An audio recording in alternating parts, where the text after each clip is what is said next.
आप सभी को रेमो का नमस्कार। एप्ट्रिक्स ई क्लासेस योर लर्निंग एक्सपर्ट में आपका हार्दिक स्वागत है। आज हम मेंसुरेशन का लेसन नंबर 13 डिस्कस करेंगे और इसमें हम स्क्वायर एंड सर्कल, वर्ग और वृत्त में जो बहुत सारे स्पेशल आपके फॉर्मेशंस होते हैं, जैसे लीफ फॉर्मेशन की बात कर रहे हैं, तो उसके क्या एप्लीकेशंस हैं, किस तरह के एरिया इन्फॉर्मेशन आपसे पूछी जा सकती है और किस तरह के यूजफुल रिजल्ट्स हो सकते हैं जो आपके बहुत काम आने वाले हैं। तो कुछ दो डायग्राम आपके सामने आपको दिख रहे होंगे, कुछ इनके बारे में चर्चा करेंगे और वीडियो के अंत में आपको कुछ बहुत यूजफुल रिजल्ट मिलेगा जिसका आप डायरेक्ट इस्तेमाल कर सकते हैं। प्लस जो बीच बीच में मैं चीज़ें आपको समझाऊंगा उनका शायद बहुत बड़ा रोल होता है अपनी अंडरस्टैंडिंग बिल्ड करने में, इसलिए पूरा वीडियो ध्यान से देखें। चैनल को अगर आपने सब्सक्राइब नहीं किया है तो सब्सक्राइब करके बेल आइकन प्रेस करें ताकि हर एक वीडियो अपलोड की नोटिफिकेशन आपको मिलती रहे। वीडियो देखने के बाद अगर वीडियो आपको पसंद आता है तो लोगों तक शेयर करें, नहीं आता है तो ना करें। चलिए शुरुआत करते हैं और डिस्कशन करते हैं आज के लेसन का। तो देखिए आपके सामने अभी मैं एक डायग्राम दिखा रहा हूँ आपको। जैसे ये एक डायग्राम है, मान लिया कि एक आपका स्क्वायर है, उसके भीतर 4 आइडेंटिकल सर्कल्स इस फैशन में बनाए गए और हो सकता है कि आपसे कुछ ऐसी इन्फॉर्मेशन पूछी जाए कि ये लीफ ऐसे रेड कलर कर दिया जाए और ये लीफ के बाहर वाला पोर्शन भी रेड कलर कर दिया जाए, है ना। हमने पिछले लेसन में भी कुछ डिस्कशन किया था लेकिन वो थोड़ा सा डिफरेंट था इस केस से। बाद में मैं उसको भी आपको दिखाऊंगा कि डिफरेंस है तो कहाँ है, और फिर उन दोनों को मर्ज करके हम कुछ बहुत यूज़फुल रिजल्ट निकालने वाले हैं। देखिए मैं क्या कर रहा हूँ कि मैं ये पोर्शन ना, इसको क्या मार्क कर रहा हूँ ऐसे करके, और इस पोर्शन का मैं आपसे अगर पूछूं कि मेरे को चाहिए एरिया, ठीक है। तो आपके सामने अब ढेर सारा रेड पोर्शन दिख रहा है और मुझे इस पूरे रेड पोर्शन का मान लिया एरिया चाहिए, है ना, पूरे रेड पोर्शन का एरिया चाहिए। तो ये क्या होगा, तो इसको कहीं ना कहीं समझने की कोशिश करते हैं कि इस पूरे रेड पोर्शन का एरिया क्या होगा। मैंने आपको राइट में क्या दिखाया है कि रादर देन इस डायग्राम को पूरा एनालाइज करने के एक काम हम लोग ये कर सकते हैं कि देखिए पिछले लेसन में जो हमने डायग्राम डिस्कस किया था, ध्यान रखिए वो एक सर्कल था, उस सर्कल के अंदर 4 सर्कल्स थे, ठीक है। ये डायग्राम थोड़ा डिफरेंट है, कई बार आप लोग कन्फ्यूज हो जाते हैं ना कि तो वही वाला डायग्राम आ गया, नहीं वो नहीं है। वहाँ एक सर्कल के अंदर 4 सर्कल्स थे, यहाँ एक स्क्वायर के अंदर 4 सर्कल है, थोड़ा सा डिफरेंस है, ठीक है। अब मैं क्या कर रहा हूँ, मैं इसको थोड़ा सा, चूँकि जो मुझे एरिया निकालना है वो मैं देख पा रहा हूँ कि अगर मैं इसको सिंपली कुछ ऐसा करूँ कि एक लाइन ऐसे खींच दूँ सिमेट्रिकली, है ना, ऐसे करके एक लाइन ऐसे आगे बढ़ा दूँ और एक लाइन मैं यहाँ से ले लूँ और इसको मैं आगे बढ़ा देता हूँ यहाँ तक, देखो ध्यान से। तो 4 बिल्कुल एक तरह के एलिमेंट मिल जाएंगे। इसको मैं पार्ट 1 कहता हूँ और मैंने यहाँ बाहर निकाल लिया है। तो देखो मैं क्या करूँगा ना, पार्ट 1 की एनालिसिस करूँगा और पार्ट 1 में जो रेड रीजन है ना, इसका एरिया निकालूंगा। और अगर मैं पार्ट 1 में रेड रीजन का एरिया निकाल लेता हूँ सर, तो करना क्या है, मुझे 4 से मल्टीप्लाई करना होगा, तो मुझे इस डायग्राम में भी पूरा का पूरा एरिया मिल जाएगा। सिंपल है ना, क्योंकि रेड रीजन जो है अगर 4 पार्ट इक्वली हम लोग इसको बांट सकते हैं काट के सिमेट्रिकली, तो क्या करना है, फिर एक का निकालेंगे और उसको फिर हम आगे 4 से मल्टीप्लाई करेंगे। तो अगर मुझे ये वाला आपको डायग्राम एग्जाम में मिलता है तो क्या करना है, आंसर तो आपको तब भी पता चल जाएगा। तो इस केस को एनालाइज करेंगे, बड़ा ही इंटरेस्टिंग केस बनने वाला है। तो अब मैं क्या कर रहा हूँ, मैं इसको लेके चल रहा हूँ और हम इसकी थोड़ी सी एनालिसिस करते हैं, ठीक है। तो चलिए आगे बढ़ते हैं और इसको थोड़ा समझने की कोशिश करते हैं कि यहाँ क्या प्रोवाइडेड है और क्या निकालना है। तो देखिए ये जो डायग्राम है आपके सामने यहाँ मैं प्रस्तुत कर रहा हूँ, ये रेफरेंस डायग्राम है बड़ा वाला, ठीक है, जिसमें आपका ये वाला रेड जोन है, ये वाला रेड जोन है, ये वाला रेड जोन है और ये वाला भी आपका रेड जोन है। यहाँ बाहर भी रेड जोन है, मैं बाहर भी ऐसा रेड रेड कर देता हूँ। आपको समझ में आया कि अगर पूरा डायग्राम दिया होगा तो कुछ ऐसा पूछा जा सकता है। और उसका एक पोर्शन जो मैंने बाहर निकाला है मेरे लिए जो इम्पॉर्टेंट है, वो देखो ये वाला रेड जोन है ना। और इसका मुझे एरिया निकालना है। अगर मुझे स्क्वायर के बारे में पता हो कि स्क्वायर की साइड मान लिया बोल दिया कि ए है, तो स्क्वायर की साइड ए गिवन है और मुझे इस पूरे रेड रीजन का एरिया कैलकुलेट करना है। तो आप जरा ध्यान से एक चीज़ तो समझ सकते हो ना, आपको पता है जो लीफ का एरिया होता है वो भी स्क्वायर की साइड पे डिपेंडेंट होता है। ये जो आपका सेमी सर्कल बना हुआ है, 2-2 सेमी सर्कल आपको दिख रहा होगा, है ना, स्क्वायर की साइड को डायमीटर मान के, इसका एरिया भी स्क्वायर के साइड पे डिपेंडेंट है। अब पूरा जो स्क्वायर है उसके एरिया में से अगर आप देखो ये नॉन रेड जोन जो हैं, जो कि क्या है, लीफ को हटा के जो सेमी सर्कल का एरिया है उसको, ठीक है, माइनस कर देंगे तो मुझे मिल जाएगा एरिया। तो यहाँ पर आप ध्यान से एक चीज़ समझो कि मैं वही करूँगा कि मैं रादर देन ए के टर्म्स में कुछ डेरिवेशन करूँ, मैं साइड को लूँगा अपने हिसाब से, साइड को अपने हिसाब से लूँगा और फिर मैं इसकी कैलकुलेशन करने की कोशिश करूँगा। अब देखिए अपने हिसाब से अगर मुझे साइड एज्यूम करना है तो मैं कहूँगा कि ये जो लीफ मुझे दिख रहा है ना साफ साफ, मैं ना इस लीफ को चाहता हूँ कि ये एक 7 के स्क्वायर में कंटेन हो जाए। आप कहोगे 7 के स्क्वायर में अगर मैं इस लीफ को कंटेन करना चाहता हूँ, तो आपको पता है कि 7 के स्क्वायर में अगर लीफ कंटेन होता है, इस तरह से लीफ फॉर्मेशन होता है, तो उसका एरिया आपको मालूम है क्या होता है? उसका एरिया आपका होता है 28। चलो मुझे इस लीफ का एरिया मालूम है, इसका मतलब अब आप कहोगे अगर आपने 7 को यहाँ पर बोल दिया कि ये स्क्वायर है जो लीफ को कंटेन कर रहा है, तो पूरे स्क्वायर की साइड कितनी हो गई? 14 हो गई। पूरे स्क्वायर की साइड कितनी हो गई आपकी? 7 और 7 कितना हुआ? 14 हो गई। अब देखिए यहाँ पर जो आपको यहाँ सेमी सर्कल बना हुआ दिख रहा है, इसका रेडियस कितना हो जाएगा? 7 रेडियस वाले सेमी सर्कल का जो एरिया होता है वो कितना होता है? पूरे सर्कल का एरिया अगर 7 रेडियस है तो 154 होता है स्टैंडर्ड सर्कल। जिन्होंने ये वीडियो स्टैंडर्ड सर्कल वाला नहीं देखा है, पूरी मेंसुरेशन की प्लेलिस्ट जाके देख लें, सब कुछ मिल जाएगा आपको। 7 हो गया। आपको पता है ये पूरा 77 होगा अगर सेमी सर्कल की बात कर रहे हो आप, ये वाला पोर्शन 77 हो जाएगा। तो 77 में 28 माइनस करेंगे, 77 में 28 माइनस करेंगे तो ये वैल्यू आपको मिल जाएगी 49। मतलब ये जो वाइट रीजन आपको दिख रहा है ना लीफ के बाहर वाला, ये 49 हो गया। सिमिलरली इधर भी वैल्यू आपकी 49 हो गई।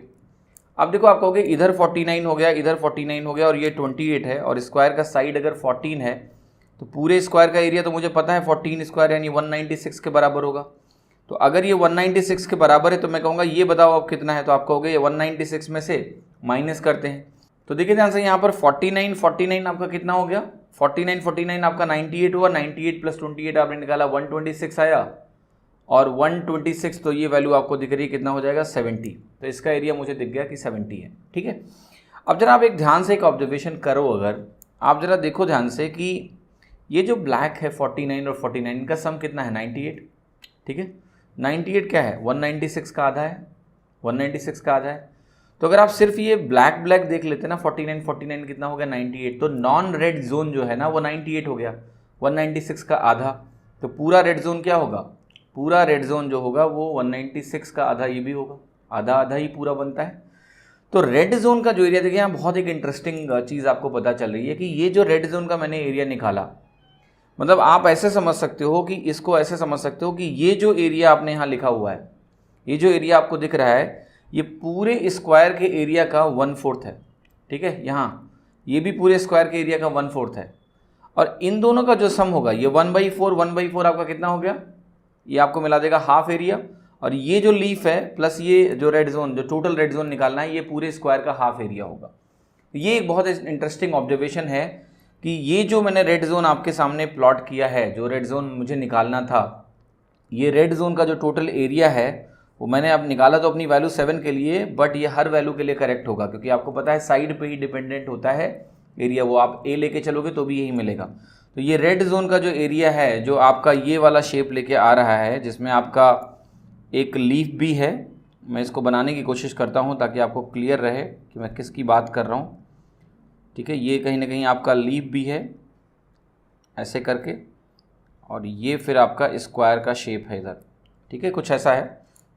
और बेहतर तरीके से बना देता हूँ आपको ताकि आपको ये क्लियर रहे कि मैं किस शेप की बात कर रहा हूँ। ये सेमी सर्कल हुआ, इधर ये वाला सेमी सर्कल हुआ और अल्टीमेटली आपको यहाँ पर एक स्क्वायर दिख रहा है। तो ये वाला जो रीज़न है जिसका मैं एरिया चाह रहा था, ये वाला जो रीज़न है जिसका एरिया मैं चाह रहा था, ये एरिया क्या निकल के आया? ये एरिया निकल आया जो स्क्वायर का एरिया है, स्क्वायर एरिया है उसका आधा। ठीक है, half of the square area यहाँ से निकल के आ गई वैल्यूज़ के हिसाब से। इंटरेस्टिंग है, काफ़ी इंटरेस्टिंग है। ठीक है, और एक चीज़ ना आप और आइडेंटिफाई करने की कोशिश करो यहाँ पर कि थोड़ा देर पॉज करके वीडियो सोचना कि क्या कोई और तरीका है बेहतर इसको देखने का कि ये स्क्वायर का हाफ एरिया है। ठीक है, तो वो चीज़ मैं आपको इंटरेस्टिंगली अभी आगे दिखाने वाला हूँ, आपको बहुत मज़ा आएगा उसको देखने में। ठीक है, अच्छा यहाँ से एक चीज़ आप और भी कर सकते हो कि जो भी ये एरिया रेशियो आपको दिए हुए हैं इनको और सिंप्लीफाई भी कर सकते हो। इनको सिंप्लीफाई करो तो आप सबको ना क्या करो, 7 से डिवाइड कर दो। तो अगर आप सबको 7 से डिवाइड करोगे ना तो देखो क्या क्या मिलने वाला है। 7 से आपने डिवाइड किया तो आपको पता है कि इन दोनों का सम हाफ होता है, अभी मैंने देखा, क्योंकि रेड टोटल क्या है? Half of the square area. तो देखो 7 से डिवाइड किया तो ये आपको 7 और 7 मिलेगा, 7 7 जा 49 हो गया। ठीक है, मैं रेशियो निकालने की कोशिश कर रहा हूँ तो सिंप्लीफाई कर रहा हूँ, इसको हटा दो अभी। ये 28 था तो ये 4 हो गया और ये वैल्यू कितनी हो गई? ये वैल्यू आपकी 10 के बराबर हुई। इन दोनों का सम देखो 14 आना भी चाहिए। यहाँ पर आपको एक एरिया रिलेशनशिप दिख रही है, कि ये जो 0 जो वाइट जोन है इधर 7, ये भी 7, ये 4 और ये 10, ठीक है। तो ये कहीं ना कहीं एक एरिया रिलेशनशिप है जो आपको मदद करेगी कई जगहों पर। मतलब अगर आप इसका ध्यान रख सकते हो, जो कि बहुत आसान है, ठीक है। लीफ एरिया से आप शुरू करोगे तो आप पूरी वैल्यूज लिख भी दोगे फटाफट, उसमें कहीं कोई चैलेंज नहीं होगा। ये 4:7 हो गया, ठीक है, ये आपका 4:7 हो गया, ये भी 7 हो गया, और ये वैल्यू आपकी 10 हो गई। और इनका सम देखो 14 आना भी चाहिए, half of the square area. अब जरा इसको विजुलाइज करते हैं कि half of the square area कैसे है, आपको बहुत मजा आएगा अभी देखिए विजुलाइजेशन में। तो ये मैंने क्या किया ना, इसी डायग्राम में मुझे निकालना है रेड जोन। मैं रेड जोन जरा ध्यान से बना देता हूँ, आप जरा ध्यान से देख लेना। ये है मेरा रेड जोन जो मुझे चाहिए, जो मैंने पिछले अभी डिस्कशन में ये देखा कि आधा है, उसको ज़रा मैं आपको विजुअली दिखाता हूँ। ये निकालना है मुझे। अब अगर मुझे ये एरिया कहीं ना कहीं मुझे कैलकुलेट करना है तो मैं इसको इसी डायग्राम में इस तरह से बना दूँ। आप ज़रा ध्यान से देखना कि ये वाला रेड जोन हो गया, ये तो मुझे चाहिए ही चाहिए। साथ में आप ये कहोगे कि देखो ध्यान से कि मुझे ये 2 रीजन्स भी इंक्लूड करने हैं। मैं इनको भी बना देता हूँ आपका, कि ये जो आपका पूरा लीफ है, ये भी मुझे इंक्लूड करना है। इनका मुझे टोटल एरिया चाहिए। अब देखिए डायगनल्स को जब हमने मिलाया है तो कुछ और इंटरेस्टिंग चीज़ निकल के आ रही है। डायगनल को हमने मिलाया है, अब देखिए मैं क्या कर रहा हूँ कि यहाँ भी मुझे हाफ लीफ बनती हुई दिख रही है, जो हमें इंक्लूड नहीं करना है, हाफ लीफ दिख रही है। तो मैं कहूँगा एक काम करते ना कि ये वाला जो हाफ लीफ है, ये अगर मैं रिमूव कर दूँ, ये वाला हाफ लीफ मैं यहाँ से रिमूव करके अगर मैं इसको यहाँ शिफ्ट कर दूँ, आप ऐसे विजुलाइज करो कि इसको रोटेट कर दिया है। अगर मैं इसको यहाँ शिफ्ट करूँ तो क्या अभी भी शेडेड रीजन के एरिया में कोई फ़र्क आएगा? आप कहोगे बिल्कुल नहीं आएगा, क्योंकि आपने कुछ नहीं किया, यहाँ से शेडेड एरिया हटा के यहाँ डाल दिया हाफ लीफ, कोई फ़र्क नहीं आएगा। फिर मैं कहूँगा अच्छा ऐसी बात है तो ये भी हाफ हटा दो यहाँ से, और ये हाफ हटा के यहाँ भी आप रेड जोन डाल दो, ठीक है। मैंने क्या शेडेड रीजन का एरिया बदला है? नहीं, मैंने शिफ्ट किया है कि ये लीफ उठा के यहाँ मार्क किया, ये लीफ उठा के यहाँ मार्क कर दिया। अब आप बताओ मुझे कि जो रेड जोन का एरिया आपको यहाँ दिख रहा है और जो रेड जोन का एरिया आपको यहाँ दिख रहा है, दोनों बराबर हैं कि नहीं है? दोनों बराबर हैं, क्योंकि मैंने कुछ एरिया डिलीट नहीं किया है, मैंने शिफ्ट किया है। ये वाला लीफ को मैंने 2 पार्ट में डिवाइड किया, आधा मैंने इधर शिफ्ट किया, आधा मैंने इधर शिफ्ट किया, तो कुछ ऐसा डायग्राम बन गया। क्या आपको दिख रहा है कि रेड जोन का एरिया स्क्वायर के एरिया का आधा है? अगर आपको अभी भी नहीं दिख रहा है तो आपको मेरी नहीं, डॉक्टर की ज़रूरत है। उम्मीद करता हूँ मज़ा आया होगा इस प्रूफ में कि यहाँ पर जो रेड जोन के एरियाज़ हैं वो आपस में बराबर हैं। तो अब आप इसको ध्यान से देखना कि जब भी आपको स्क्वायर के भीतर इस तरह का लीफ फॉर्मेशन दिखे सेमी सर्कल्स का इस्तेमाल करते हुए, तो आपको ये पता होना चाहिए कि लीफ प्लस ये जो बाहर वाला एरिया है स्क्वायर और सेमी सर्कल्स के बीच में जो बाउंड हो रहा है, ये विजुअलाइजेशन आपको क्लियर होगा तो आपको तनिक भी देर नहीं लगेगी ये पता लगाने में कि ये जो एरिया है ये टोटल रेड एरिया हाफ होता है, ठीक है। टोटल रेड एरिया क्या होता है? हाफ होता है। अब देखो जरा ध्यान से, इंटरेस्टिंगली इसको हम यहाँ भी विजुलाइज कर सकते हैं। अब तो पता लग गया हाफ है, तो मैं आपसे अगर बोलूँ कि देखो ये सारा जो भी रेड जोन है, मैं कहूँ ये रेड जोन आपको दिखाया, ये रेड जोन दिखाया आपको, ये रेड जोन दिखाया आपको, और ये रेड जोन आपको दिखाया, साथ में बाहर भी रंग दो आप, है ना। अब मान लिया मैंने इसका आपसे टोटल एरिया पूछ रहा होता, ठीक है, तो आपको पता ही है, अगर इसमें पता लग गया कि ये जो पूरा स्क्वायर है, जो एक स्क्वायर यहाँ पर बनाया था उसका आधा एरिया है, तो पूरे में भी वही होगा। इसको आप अलग तरीके से विजुलाइज कर सकते हैं, ज़रा समझने की कोशिश करिए। देखिए मैं क्या कहूँगा यहाँ पर कि एक चीज़ तो अभी क्लियर हो गई आपको कि जब हमने इसको शिफ्ट करने की कोशिश करी, है ना, जैसे मैंने कहा कि ये पॉइंट है आपका, ये पॉइंट, जैसे ये वाला मैं स्क्वायर बनाता हूँ यहाँ पर, आपको सही से विजुलाइजेशन होगा। मैंने कुछ नहीं किया ना, मैंने ये लाइन को ऐसे ऐसे ज्वाइन कर दिया और ये रेड पोर्शन शिफ्ट किया यहाँ पर। तो ये रेड पोर्शन अगर मैंने शिफ्ट किया तो ये रेड पोर्शन जाके 2 लीव्स जो ऊपर हैं उनको उसने फिल कर दिया ऐसे ऐसे करके, ठीक है। तो ये जो रेड जोन था आपका ये पूरा कंप्लीट क्या हो गया, ये हाफ ऑफ द ये छोटा वाला स्क्वायर हो गया। ऐसे करके इसमें आपके 4 स्क्वायर्स बनेंगे, तो 4 स्क्वायर्स बनेंगे तो टोटल एरिया जो आपका होगा लीफ वाला एरिया वो आपको पता है यहाँ भी हाफ होगा पूरे स्क्वायर का। तो देखिए बहुत ही इंटरेस्टिंग ऑब्जर्वेशन है और ये आपको बहुत मदद करने वाला है जब भी आप क्वेश्चंस कर रहे होंगे, और ये आपको अगर पहले से आइडिया है और विजुलाइज करके आपने रखा है तो आपके लिए बहुत आसान होगा। आगे बढ़ते हैं और भी कुछ इंटरेस्टिंग रिजल्ट्स देखते हैं। अब देखिए इसका कंपैरिजन देखते हैं, ये और ये, ठीक है। इसमें क्या था कि इसमें एक क्वार्टर सर्कल था और यही 2 सेमी सर्कल थे, यही 2 सेमी सर्कल थे। यहाँ पर बस फ़र्क क्या है कि ये स्क्वायर हमने कंप्लीट कर लिया है। तो देखते हैं फ़र्क कितना आएगा इसकी वजह से। देखिए आपको अभी पता चला था कि ये वैल्यू मैं ले सकता हूँ, अगर मैं 4 से डिवाइड करूँ तो 4, 7, 7 और ये वैल्यू कितनी आ रही थी, 10 आ रही थी, ठीक है। कल मैंने आपको एक चीज़ ये भी बताई थी कि अगर ये वैल्यू 4 है, अगर आपको ध्यान हो तो मैंने आपको बताया था कि ये जो जोन होता है, ये जोन का जो टोटल एरिया होता है और जो आपका ये वाला जोन का एरिया होता है, ये दोनों आपस में बराबर होते हैं कि नहीं होते हैं? बता चुका हूँ कि ये बराबर होते हैं। तो आप ज़रा ध्यान से देखिए आप कि मैं थोड़ा सा क्या पता करना चाहता हूँ, मैं थोड़ा सा इसको और ब्रॉडली डिवाइड करना चाहता हूँ एरिया रेशियोज़ में। तो ये अगर 4 है तो ये आपका 7 है, ये आपका 7 है, और आपको पता है ये वैल्यू कितनी हो जाएगी? ये 4 हो जाएगी। तो अगर ये 4 हो जाएगी और मैं इसको अब यहाँ कंप्लीट करने की कोशिश करूँ इस तरह से कि ये मैंने वो सेमी सर्कल ड्रॉ कर दिया जो मिसिंग था, तो आपको पता है कि ये वैल्यू कितनी हो गई? 4।